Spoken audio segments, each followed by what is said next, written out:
Hola, bueno, esta es mi presentación para este congreso.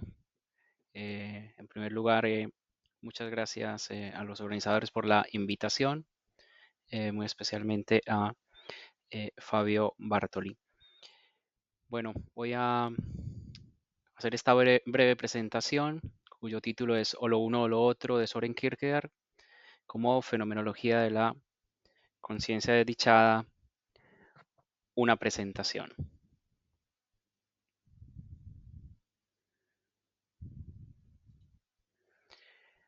Acercamiento. En el prólogo a Temor y Temblor, Kierkegaard afirma que la filosofía moderna busca a toda costa ir más allá de la duda, busca superarla. En este sentido, lejos de leer la obra de Descartes como la piedra angular de la filosofía moderna, como se ha hecho habitualmente, Kierkegaard, en lugar de eso, se enfoca en la angustia del pensador. Dice Kierkegaard: Descartes, venerable, humilde y honesto pensador, cuyos escritos nadie podrá leer sin sentirse movido por una profunda emoción, ha hecho lo que ha dicho y ha dicho lo que ha hecho. Ah, cuán poco es en nuestra época una actitud como la suya. Descartes es un pensador apacible y solitario y no un vocinglero vigilante nocturno. Con la mayor de las modestias afirmó que su método solo tenía importancia para él mismo y que en buena parte era resultado de sus intentos de salir de la confusión en la que le habían sumido sus conocimientos anteriores. Digamos, como a modo de acercamiento en el sentido de cómo lee Kierkegaard también la historia de la filosofía desde un punto de vista existencial, ¿no? Una de las hipótesis de este trabajo es que hay una especie de giro en el enfoque fenomenológico de Kierkegaard, si lo podemos llamar de esa manera, con respecto al enfoque hegeliano, ¿no? Y ese enfoque tiene que ver con, por ejemplo, cómo lee Kierkegaard también la historia de la filosofía, siempre desde el lado existencial, y que eso puede ir lógicamente a contrapelo de las lecturas más habituales de un pensador, por ejemplo, como Descartes. Según Max Bense, Kierkegaard es el único discípulo real de Hegel, ¿no? Una afirmación que parece bastante fuerte, sobre todo si tenemos en cuenta, bueno, la larga tradición de estudios eh, e interpretaciones que más bien plantean todo lo contrario, Kierkegaard como una especie de anti-hegeliano. Según Bense, si el sistema filosófico religioso de Hegel solo se vuelve comprensible bajo la categoría de una realidad, la literatura filosófica religiosa de Kierkegaard únicamente puede comprenderse bajo la categoría de un efecto. Este efecto tiene que ver con el giro hacia la existencia, entendida como un núcleo fundamental de la propuesta filosófica de Kierkegaard. Dicho giro se realiza desde una exposición de figuras de la conciencia encarnadas en seudónimos que muestran la compleja trama que puede darse en el devenir mismo de la conciencia. La ciencia de la experiencia de la conciencia que expone Hegel en la fenomenología del espíritu alcanzaría en Kierkegaard una dimensión enteramente existencial. Es esta radicalidad, en esta radicalidad Kierkegaard arrastra tal vez con mayor detenimiento que el propio Hegel algunos momentos y posibilidades de la conciencia demorándose en aspectos que acaso no pueden ser superados. En otras palabras, la fidelidad al método de Hegel, visto desde la existencia, podría revelar que la conciencia no siempre llega a buen puerto, es decir, no siempre alcanza la reconciliación. En este sentido, Kierkegaard habría dado al método fenomenológico alcances que tal vez, que tal vez no estaban del todo previstos por el mismo Hegel. Y en este sentido, entonces, se puede plantear esta idea de que Kierkegaard sería paradójicamente el verdadero discípulo de Hegel. Pero la fidelidad al método fenomenológico implica también alejamiento y polémica con Hegel.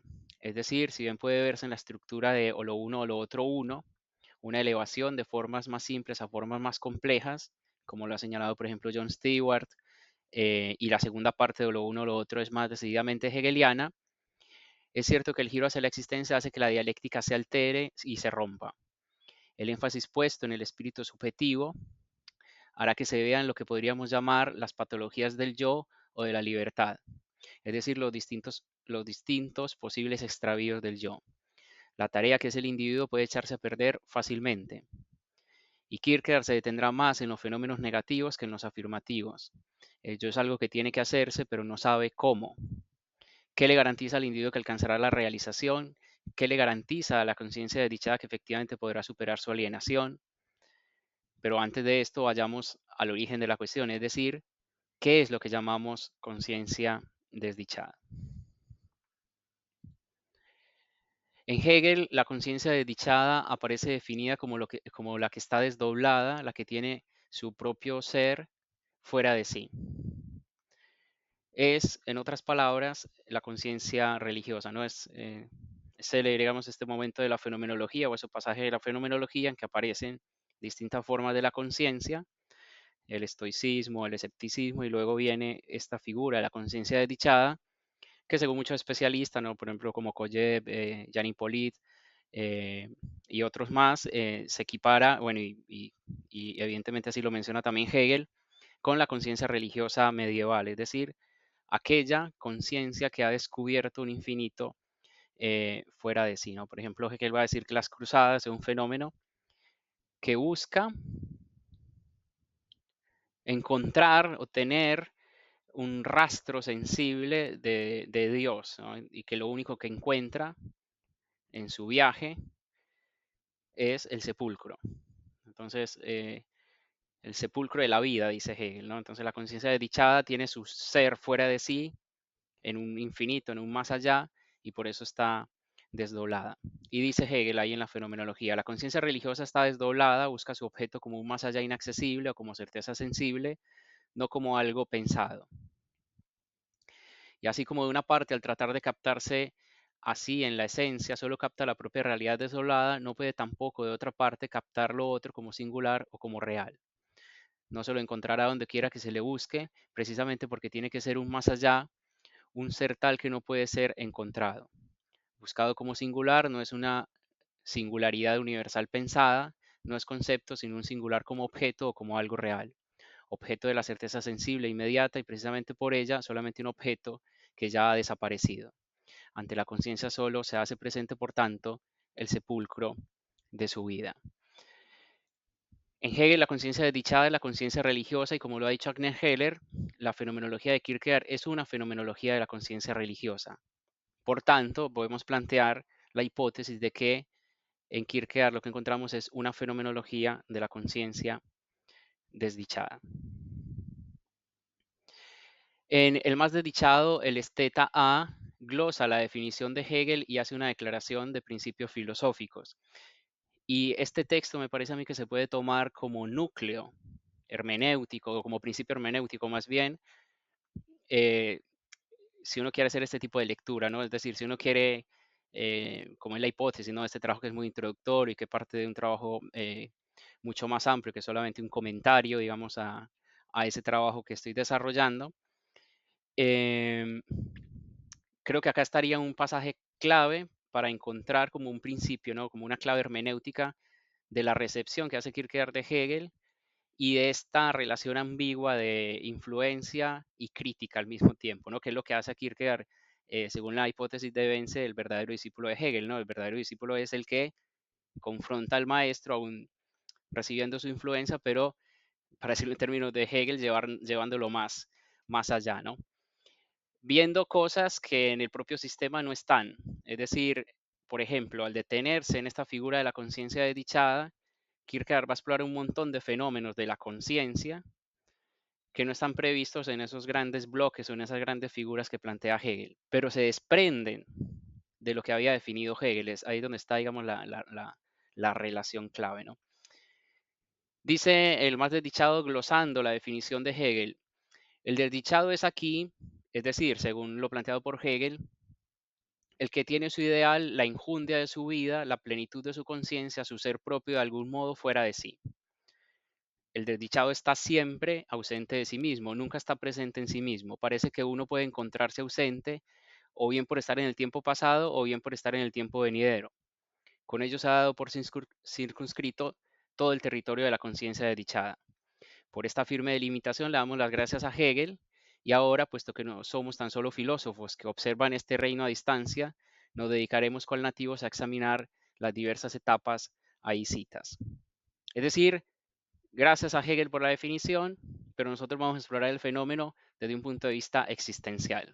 Es decir, nosotros somos nativos de la desdicha, no la observamos a distancia desde el sistema, desde, desde el saber, desde el concepto, sino que la encarnamos en la existencia, ¿no? Lo que está diciendo acá el esteta ante sus cofrades cosepultos.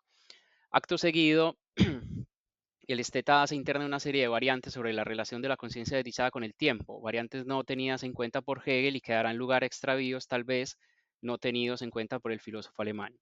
Siguiendo lo dicho por Heller, pero también por ejemplo por Toyneser y Günther Anders, a Kierkegaard le interesa mantenerse en el análisis de la conciencia religiosa y las posibilidades de la autopérdida, ¿no? Toynisen habla de una fenomenología de autopérdida y Anders habla de un método en el cual a Kierkegaard le interesa no el yo soy en términos epistemológicos, como es propia de la tradición moderna, sino el existente, por cuestiones existenciales y que van a tener que ver, lógicamente, con toda una filosofía hecha a partir de la conciencia religiosa. El permanecer en la conciencia religiosa nos lleva entonces a considerar el hecho de que incluso la conciencia estética esté buscando la trascendencia. Por eso ya desde los Yapsalmata aparece, por ejemplo, este tipo de declaración como la que hace el esteta. Si lograse avistar una fidelidad que superase todas las pruebas, un entusiasmo que lo soportase todo, una fe que moviese montañas, si intuyese un pensamiento que ligase lo finito y lo infinito, más la venenosa duda de mi alma lo devora todo. Es decir, aquí aparece la duda, la escisión, ese mal infinito que es precisamente lo que implica la duda y que es el veneno que hace que no se pueda unir lo finito con lo infinito, ¿no? Pero como lo ha señalado Agner Heller, lo que encuentra el esteta A es la nada, que también es una forma de trascendencia.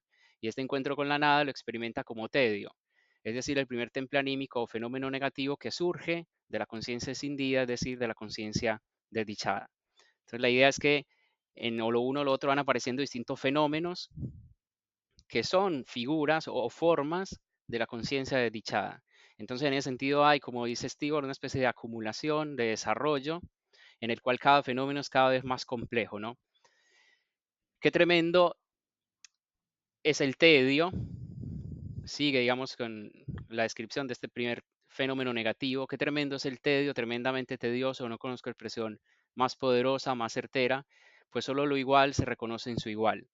Permanezco tendido, inactivo, lo único que veo es el vacío, lo único de lo que me alimento es el vacío, lo único en lo que me muevo es el vacío, ya ni siquiera sufro dolor.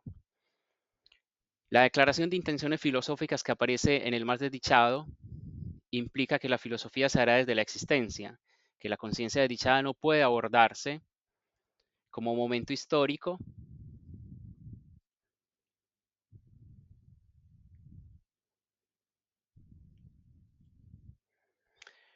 perdón, retomo. La declaración de intenciones filosóficas que aparece en el más desdichado implica que la filosofía se hará desde la existencia, que la conciencia desdichada no puede abordarse como momento histórico que será superado, sino en el individuo concreto que acaso nunca la superará. En la modernidad, la ilusión de progreso ha provocado la alienación del individuo. Las formas de vida son, desde la crítica del esteta a, y como diría posteriormente Nietzsche, un lento suicidio, es decir, un desprecio por la vida. Frente a ello, la rebeldía y el nihilismo del esteta comportan una crítica frente a la superficialidad de la época. Si la fenomenología del espíritu se puede leer como un Bildungsroman en la cual el héroe, es decir, la conciencia alcanza el saber, esta lectura de la fenomenología como conciencia, perdón, como novela de formación, bueno, aparecen distintos especialistas, por ejemplo, Carlos Enrique Restrepo hacía esta sugerencia y bueno, muchos otros especialistas, ¿no? En o lo uno o lo otro uno se puede leer como un Antibildungsroman en la cual la conciencia encarna figuras y fenómenos negativos que acaso no alcanzan ninguna superación. Es esta permanencia en la desdicha la que permite que ya en o lo uno o lo otro asumen fenómenos como la angustia, la melancolía y la desesperación. Mientras la razón sigue su despliegue histórico, los cofrades cosepultos, esa congregación de desdichados, seguirán la búsqueda de lo absoluto por los abismos, una búsqueda que va a contrapelo del progreso. Y cierro con esta cita de los cofrades cosepultos que optan por permanecer en la desdicha. Nosotros que no consonamos con el júbilo de la vida, sino que somos aves solitarias en la quietud de la noche, reunidos en algunas ocasiones para edificarnos mediante representaciones de la infamia de la vida, de la largura del día y de la infinita duración del tiempo, nosotros, queridos en Paramecrominoi, que no creemos ni en el juego de la alegría ni en la felicidad de los necios, nosotros que nada creemos salvo en la desdicha. Este ha sido pues entonces el recorrido. Vuelvo a decir, una breve presentación, un breve resumen de un trabajo que estoy desarrollando que es mucho más amplio y que bueno, espero que sirva como introducción a una posible lectura de o lo uno o lo otro, desde también una posible fenomenología de la conciencia desdichada. Muchas gracias.